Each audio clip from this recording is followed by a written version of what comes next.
Good morning and welcome to our thought for the day. I'd like to read you a little verse from John chapter 15 and verse 5. It simply says this: without me, ye can do nothing. Without me, ye can do nothing. That's so plain, friends. And if only we could take it in and grasp it and never try to do anything in our own strength, but always in the strength of Christ. And so the little heading I've given to my thought this morning is this: God speaks to his people. God speaks to you and to me. What a great text this morning it is. It's a text, friends, that can either fill you with fear or fill you with joy. You see, today, if Christ is with you, then God's word tells us that we can do all things. But if Christ is not with you, then we can do nothing. And so make sure as you go out into the day that you don't leave Christ behind, that you let him go before, let him guide, let him guard. Hold the hand of Christ this day as you go out, whatever is before you, and God will be with you, guide you and look after you. We can see, friends, that these words were not spoken by any ordinary man. For the one whose voice said these words was the very voice of him whom without was nothing made that was made. These words reveal to us it was the great I Am that spoke.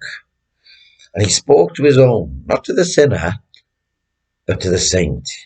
He was telling the saved, the saint, he was telling them that without me you can do nothing. God speaks to his people and he says those words: without me you can do nothing. But why should we ever want to do anything without him? How silly we are. And how silly we are when we try and achieve anything without Christ. Don't dare to try to do anything in our own strength, but to do it in his strength. And when we do everything in his strength, then victory will be ours. Victory will be brought to us through this power of God. You see, when he says that without him you can do nothing, then this shows plainly that there is something that needs to be done. And believe it or not, friends, he wants you and he wants me to do it. He wants us to work for him and to do something very special, and that is to bear fruit for him. What kind of fruit, you may say?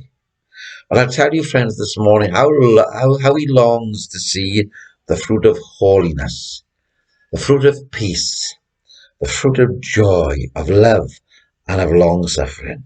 And as we display these fruits, so we will be able to overcome the world, the flesh, and the devil, and bring others to Christ. You see, the truth is that he has chosen us and ordained us to go and bring forth fruit, and fruit that will remain.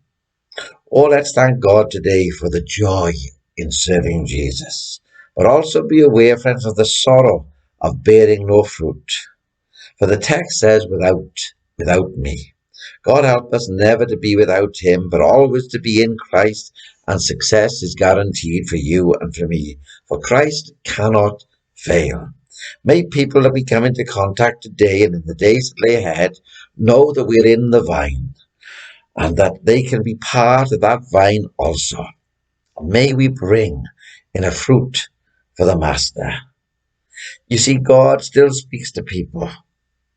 May we always be ready to listen to what he has to say and not try to accomplish anything of self or for self, but all for Christ and in Christ.